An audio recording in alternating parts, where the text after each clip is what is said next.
നമസ്കാരം. പ്രവാസി മലയാളിയിലേക്ക് സ്വാഗതം. കൊറോണ വ്യാപനത്തിന് പിന്നാലെ UAE വമ്പൻ തിരിച്ചുവരവ്. ലോകരാജ്യങ്ങൾ മുട്ടുകുത്തുമ്പോൾ ഇതാ UAE കുതിക്കുന്ന കാഴ്ച.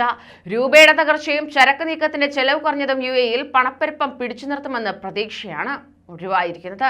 രൂപയ്ക്കെതിരെ ദിർഹം കരുത്താർജിച്ചതോടെ ഭക്ഷ്യവസ്തുക്കൾ വാങ്ങാനുള്ള രാജ്യത്തിന്റെ ശേഷി വർദ്ധിക്കുകയും ചെയ്തു. സാധനങ്ങൾ എത്തിക്കുന്നതിനുള്ള കണ്ടെയ്നറുകളുടെ ചിലവ് കുറയുകയും ഇതോടെ തന്നെ ഭക്ഷ്യവസ്തുക്കളുടെ വിലയിൽ 20% വരെ കുറവുണ്ടാകുമെന്നാണ് പ്രാഥമിക നിഗമനം. ഇന്ത്യക്കൊപ്പം പാകിസ്ഥാൻ രൂപയുടെയും ബ്രിട്ടീഷ് പൗണ്ടിന്റെയും മൂല്യമിടിഞ്ഞതും UAEക്ക് വളരെ വലിയ നേട്ടമാണ് കൈവന്നിരിക്കുന്നത്. ദിർഹത്തിന്റെ മൂല്യമിടിയാത്തതിനാൽ തന്നെ കൂടുതൽ ഭക്ഷ്യവസ്തുക്കൾ കുറഞ്ഞ ചെലവിൽ ഇറക്കുമതി ചെയ്യാമെന്നതാണ് പ്രധാന നേട്ടമെന്നത്. ഇതിന്റെ ഭാഗമായി തന്നെ ഇതിന്റെ പ്രതിഫലനം നേരിട്ട് വിപണിയിൽ അറിയാനും കഴിയും. വീട്ട് നിരക്കിലുണ്ടാകുന്ന വർധനയും ഭക്ഷ്യവസ്തുക്കളുടെ വിലയെയാണ് നേരിട്ട് ബാധിച്ചിരിക്കുന്നത്. ഇന്ത്യയിൽ നിന്നും പാകിസ്ഥാനിൽ നിന്നുമാണ് ഏറ്റവും കൂടുതൽ ഭക്ഷ്യസാധനങ്ങൾ UAE ഇറക്കുമതി ചെയ്യുന്നത്.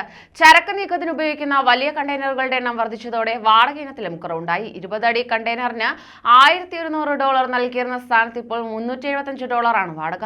ഇത് $100 വരെ താഴുമെന്നാണ് വിലയിരുത്തൽ. ചരക്ക് നീക്കത്തിന്റെ ചെലവ് കുറയുന്നതോടെ തന്നെ ഭക്ഷ്യവസ്തുക്കളുടെയും മറ്റ് അവശ്യ വസ്തുക്കളുടെയും വിലയിലും കുറവ് രേഖപ്പെടുത്തുന്നതായിരിക്കും. അതിനാൽ തന്നെ കണ്ടെയ്നറുകളുടെ വർധന അനുകൂലമാണ്.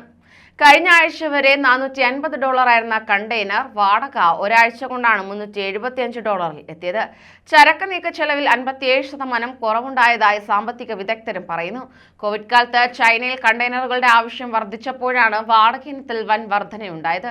മധ്യപൂർവ്വ മേഖലയിൽ കണ്ടെയ്നർ ക്ഷാമവും നേരിട്ടു. ഇറക്കുമതി ചെലവിലുണ്ടായ കുറവ് തന്നെയാണ് പണപ്പെരുപ്പം പിടിച്ചു നിർത്താൻ സഹായിക്കുന്ന പ്രധാന ഘടകം.